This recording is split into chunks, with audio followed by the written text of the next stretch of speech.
যে ঘরে একটি সূরা যত বেশি তেলাওয়াত হবে ওই ঘরে আল্লাহ তাআলা তত বেশি রিজিকের ব্যবস্থা করবেন। তাকে রিজিক নিয়ে কোনো টেনশন করতে হবে না। একটা কাঁচা মরিচের জন্য হলেও কারো কাছে যেতে হবে না। এটা বাইহাকি শরীফের 2498 নম্বর হাদিসের ভিতরে রয়েছে। শাহুল ঈমান ইল বাইহাকির ভিতরে রয়েছে 2498 নম্বর হাদিস।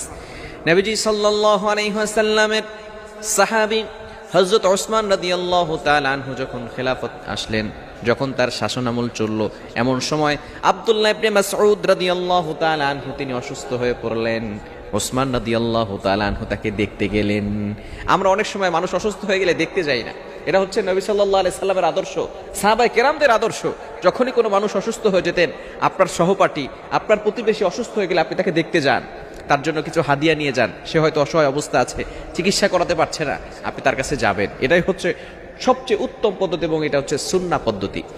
ওসমান রাদিয়াল্লাহু তাআলা আনহু আব্দুল্লাহ ইবনে